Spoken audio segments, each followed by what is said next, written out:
Civilization 7 isn't just getting a patch, it's being transformed, and Firaxis just dropped the second big Test of Time update. Here they've hardened the three pillars that fundamentally change Civ 7's formula. Number 1, play across all of the ages with one Civ, any Civ, now with new and updated time-tested civilizations. Secondly, victories are being totally rebuilt, and now we know more about the point-based system that reflects dominance across them. And thirdly, triumphs are here. The new feature that completely replaces legacy paths now comes in pre-made sets, and there are a lot more individual triumphs, up to around 70 or 80 in total. And folks, if that wasn't enough, I'd argue there's a fourth major category. So fourthly, there's a big metagame reset in this update as well. Things like happiness, specialists, town economies, and overall yield bloat are being totally torn up and reworked. This will have big impacts on tall versus wide empire, just about any empire, actually, and expansion more broadly. So let's dive into this massive Civ 7 Test of Time update. Firstly, the one Civ thing. Leading one Civ through the ages has to be the most YouTube comment requested feature by far, and people seem to generally like it in the first Firaxis playtest in January. In this version of Civ 7, you can play as any Civ through the ages. So, you could start as America, even though it was previously a modern age only Civ, and play with them across the whole campaign. A Civ's old age category, though, still matters, as this is now called its apex age, the age in which that civilization was at its peak. The most important age, perhaps. We knew this before, right? We knew this from the last update. So what's changed this time around? Well, just to clarify, of course, America's apex age would be the modern age. Now, it sees benefits in all of them, not just that age. In that age, you'll get your uniques and civics, just like you used to. The meat of today's changes is to the one Civ through time gameplay where you're not in that apex age. Here, every Civ will get age-specific civics, a node that reinforces their tradition, generally tying to their overall attributes like economic or cultural. In the first beta test, a Civ playing outside of its apex age was considered anachronistic. Thankfully, in a very sane, plain English move, Firaxis have renamed this to time-tested. And I think that's much easier to understand and more intuitive. You don't need to be a walking, talking Oxford English dictionary to understand it, which is nice. More importantly though, and mechanically, they've changed another thing's name and how it works. The Test of Valor. Something we didn't discuss much last time was the Burden of Time mechanic. This has been renamed to that Test of Valor, literally removing the burdensome nature of its name. Very unattractive language, it's got to be said. Fundamentally though, the concept remains mostly the same. It's an optional, unique event for Civs being played across the ages outside of their apex age. It introduces temporary hardship and penalties in the form of a tradition that you'll slot into your government. It'll weaken all 7 core yields in all of your settlements, scaling per age. It also weakens your combat strength. The Test of Valor, which should probably just be called the Test of Time because the update's name will eventually be meaningless, but the game's mechanics will stick around. Anyways, that Test of Valor reward appears to be Civ-specific, somewhat tailoring benefits towards the Civ's key attributes. In this American example, we see the player on turn 6 of an Antiquity Age game, played at a reasonable time, playing as America. So, there's our one Civ through the ages thing in practice. Here the player will get a tradition that awards culture and happiness on settlements if they have all of the resource slots filled, more for cities than towns, and this is the American one. By the way, completing the Test of Time challenge is no longer associated with happiness celebrations, of course. It's now on a turn timer of roughly 15, perhaps 20 turns.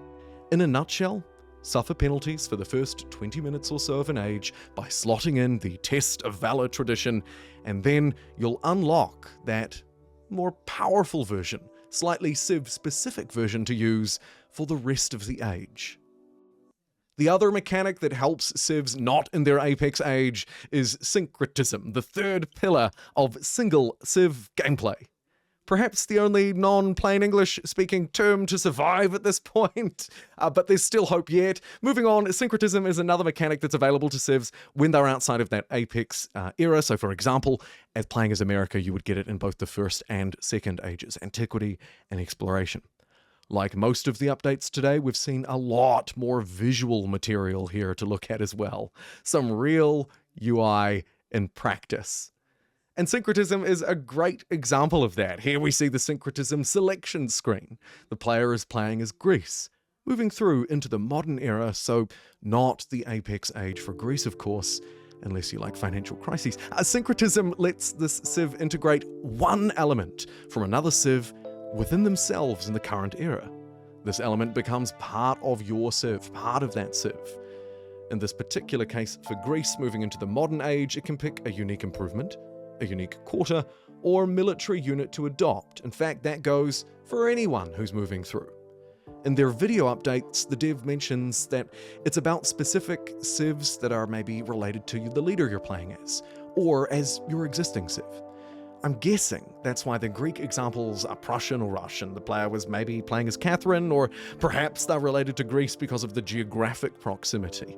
It's unclear to me how liberal they'll end up being with this criteria. Will it only be Apex civs moving forward, or can we choose any or all related civs from the age? Does it have to be an active civ? Can it be a non-active one? These things may be subject to change, and in this new update, of course, we'll get to play around with all of these things for a week or so. Overall, time will tell. For this workshop round, running until the end of February, by the way, Firaxis have moved syncretism into its own dedicated node in the civics tree, and they've significantly increased its cost. This round also sees an expanded roster of civs we can try, up from 9 to 20 in total. Firaxis have changed some of the time-tested civics here as well, to help differentiate tall versus wide empires. Specialized versions of the expansionist unlocks have been introduced, one for tall civs and others for wide civs. That is, by the way, just as a quick explainer, tall meaning you have a few cities, they have loads of people in them, and they're very well developed. Whereas wide empires will look to rapidly expand, have lots of settlements spread out wide, as the name suggests. Moving on to the third major pillar, victories. And as a quick reminder, these are tentatively planned to go live March, April or May-ish, spring in the Northern Hemisphere, although there's still clearly more work to do, more feedback to be taken, more changes to be made. Victories are perhaps really a fundamental change, far beyond the single civs, I would argue. Though, again, time will tell. I can only give that pun so many times, so let's carry on. Victories are being rebuilt to feel less railroaded, less like box-ticking exercises. The 4 conditions remain, but you can now work towards victories from the beginning of a game, not just sort of forcing it all in the final parts, with a unique, dedicated score-based mechanic for each one. The first 3 victory types, military, cultural, and economic, see a point-based system that Firaxis are calling dominance because it tries to measure your overall kind of dominance within that sphere of the game, within that sphere of influence. To achieve victory, you must reach a specific point threshold, a dominance threshold, over the second place player, and obviously everyone below them, and maintain that lead for a certain number of turns. The points threshold starts at something mad, like 9 times the amount of points, 9 times the dominance over the second place player, though that's in the early exploration age, a point where we couldn't even win before through most mechanics. Now we can if we're really dominating. Otherwise, this will reduce down to something like a 1.5 times lead over the second place player in the modern age. So obviously it becomes more reasonable, more attainable as the game progresses, and so naturally victories will tend to be toward the end, though they don't have to be. The victory countdown, by the way, the amount of time that you'll need to hold your lead, has been reduced in this build, down from 10 turns to 5. And the overall modern age length has been reduced from 160 down to 140 turns to try and make it feel a little bit like, well, less of a drag, right? It shouldn't drag on as much. Now let's look at the specific victories. Military is still about founding or capturing settlements. Each settlement you control, though, because now we have detail, is worth 4 points. But There are ways to earn more. For example, distant land settlements will reward a little bit more, like they may have used to, kind of harping back to that old system, by providing 1 extra point. In the modern age, again a harp back to the old ways, ideological differences will award 2 additional points, and one that I really love, holding an initial capital city of another civ, or indeed your own, is worth 4 additional points. So these capitals are worth noticeably more, incentivizing their capture, which is great. The cultural victory is built off cool things. Things that are cool to build, they say.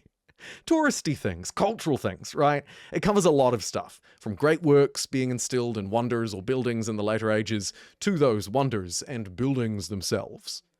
Of note, resort towns in the modern age will earn tourism for breathtaking tiles, those newly defined extra happy tiles. The ability to unlock relic slots has also been expanded to pavilion buildings, which are also easier to build after unlocking the architectural mastery. Religious towns have more slots than before, and wonders will retain great work slots through the ages now too.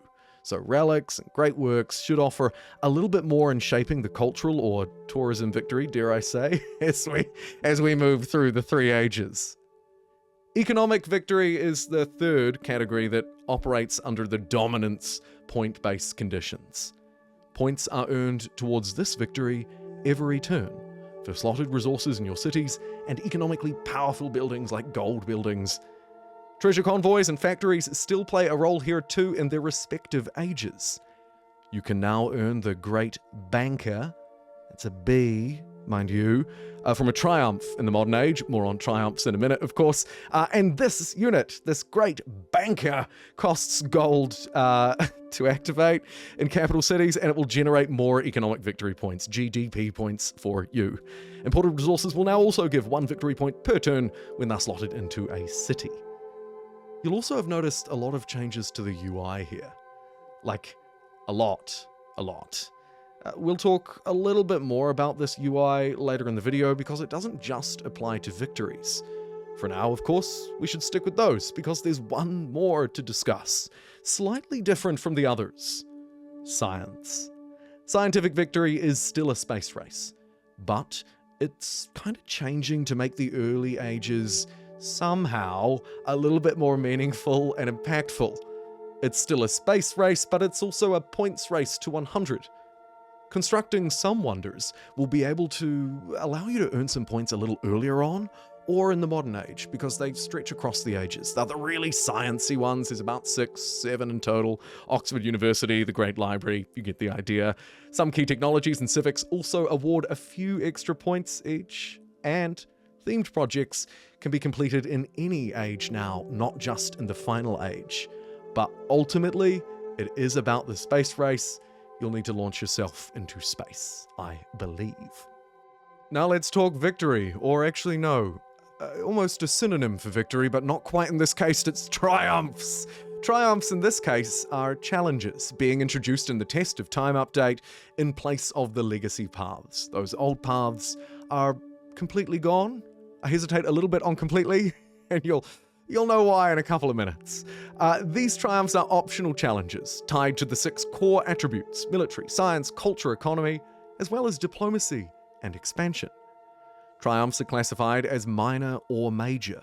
Minor ones offer an immediate boost to your empire, straight away as soon as you complete them, while major triumphs unlock rewards for the next age, kind of like how the legacy rewards used to work. In general, people seem to really like this so far. The first beta test, the feature workshop, it seemed to be a kind of a positive thing. People liked it. But Firaxis have acknowledged there's more work to do. The Triumph screen now has a search and filter function, for example. They've also doubled the number of triumphs in the Exploration and Modern ages, respectively, both up from 12 to 24, and the Antiquity age sees 6 more too. Overall, that'll bring that age to a whopping 30, and I believe they're trying to bring all of the ages to around that level at this stage. Triumphs continue to see a lot of balance changes too, so maybe don't focus too much on the best ones and the best strategies just yet, because you're probably wasting your time. Firaxis have also introduced advanced options for triumphs in this update. triumph sets. These sets are like kind of predetermined, curated lists of triumphs that you can pick before you start a game. The sets will impact both how you can earn them and also who gets the rewards. There are 4 sets in total. The default set is really simple. It just has all of the triumphs. It's the default. It's what you'll get if you don't choose to change the advanced option. Then there's the race set.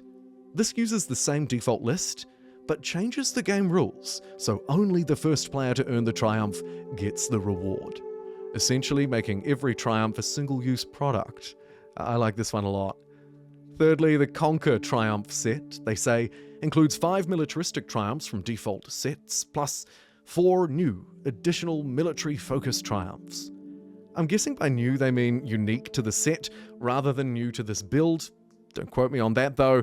Lastly, there is the quote-unquote classic set. They say that this set is for Legacy Path lovers. Actually, no, they don't. That's me. I think it's for Legacy Path lovers because it includes the triumphs that represent the same goals as the original Civ 7 Legacy Paths. And that's all for triumphs. And therefore, that's all for the big 3, right? The big sort of whopping pillar changes for the Test of Time upcoming update. But as I mentioned in the introduction, there's arguably a 4th overall category. It kind of is the everything category. UI, rebalance, it's changing the game in other ways. Let's talk about that now. Firstly, the new commerce screens that we talked about a little earlier on when we were doing victories, economic victory. These support the changes to those victories, and more importantly, they make Civ 7's resource screen more user-friendly. Firaxis have introduced new commerce screens across the board, including in places where we didn't really have a lot of information before. The resources screen now groups trade routes into 3 categories: active, available, and unavailable. Active is self-explanatory, the ones you've got rolling right now. Available presents viable trade routes, ones you could use, and the reasons why they're unlocked. We also get a much better look at what we'd gain from all available options and what each one delivers. Lastly, the unavailable routes screen shows settlements that don't necessarily meet your requirements so far. You cannot trade just yet, and it tells you why that is. They've also added a consolidated breakdown of Empire resources on an Empire overview screen. The screen gives a much better explanation of what each Empire effect does and in which quantity or the amount that you have of it. The commerce screen also gives a dedicated view of treasure convoys during that exploration age. Each settlement displays its treasure resources and the number of active convoys, as well as how much they're worth.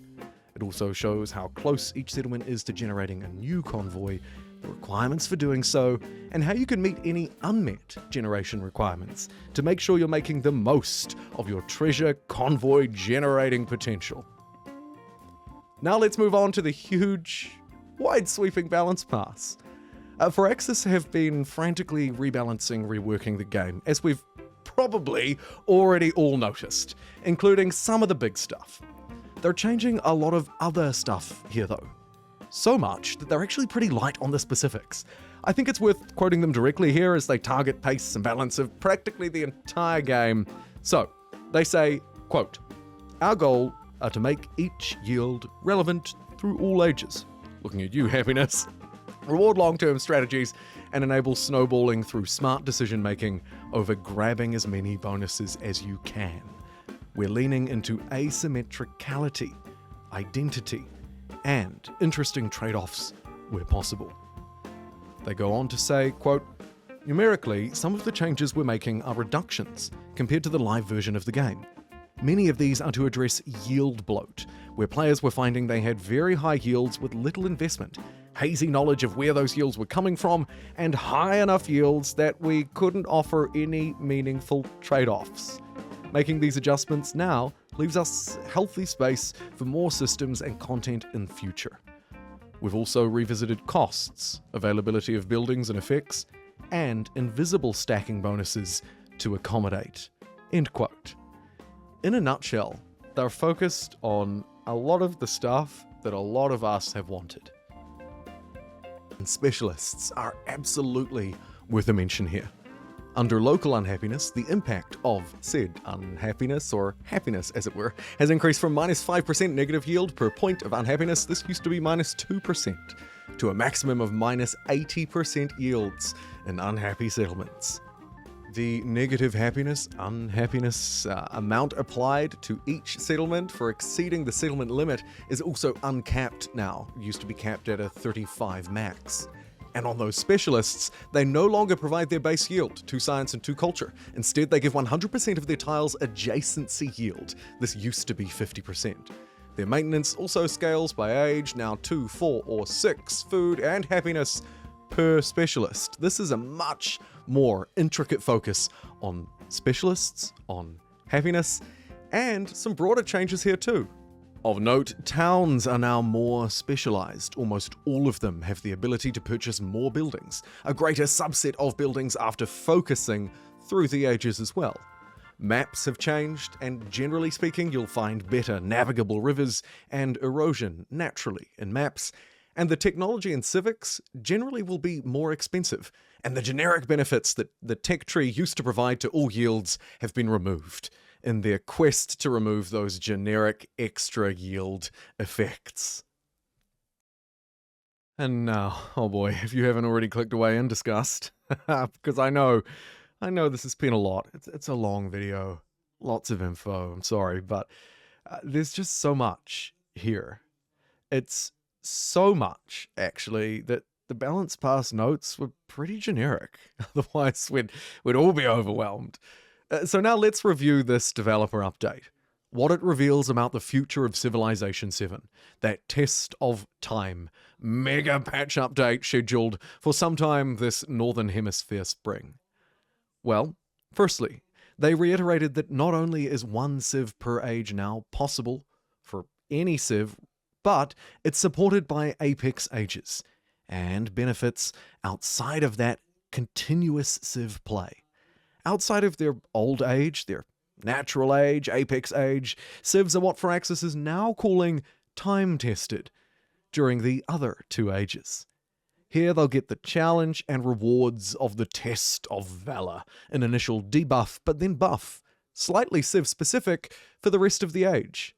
And they'll get to synchronize with another somewhat related or perhaps Apex Civ, incorporating just one of that Civ's uniques, whether it be a building, unit, or improvement, into its arsenal. Secondly, we've heard a lot of details about the new victory conditions. Mostly, these are point-based systems that reward appropriate play throughout a game. So for the cultural victory, for example, it's about wonders you build across the ages, as well as great works, relics perhaps, many other things, all contributing to an overall victory score. Thirdly, the optional challenge-based system of triumphs is replacing the old legacy paths. Firaxis have expanded the number of triumphs out to around 30 per age. Woohoo! And they've enabled optional triumph set options at the beginning of a game to shape how triumphs are both earned and or rewarded. And finally, if that wasn't enough, we've heard about the broader rebalance that this update brings, and I'm thrilled to hear that they're learning and leaning into the feedback. More asymmetrical civs and unique play across the board. Reworked, harsher happiness, and refined specialists that actually specialize should have a significant impact on the metagame and gameplay more broadly, regardless of whether you're changing your civ or not. Finally, at the end here, don't forget this is Workshop Build 2, the February build, available generally speaking in the last week of February 2026. It's available to Workshop 1 participants as well as some of their friends, because I think we can invite extra people this time around. The final version of this update is currently scheduled to roll out in spring Northern Hemisphere. I'd predict maybe the later part of that period, given March is just a couple of weeks away, but we will, as always, wait and see. Thank you very much for joining me for this whirlwind look at a gargantuan game update, a proper game update. As always, I'm sure we'll discuss it down below, and if you'd like more of this stuff, don't forget to subscribe and do all of those things that YouTube people constantly nag you to do. I will not be one of them, but what I will do is see you in the next video. Thank you for watching.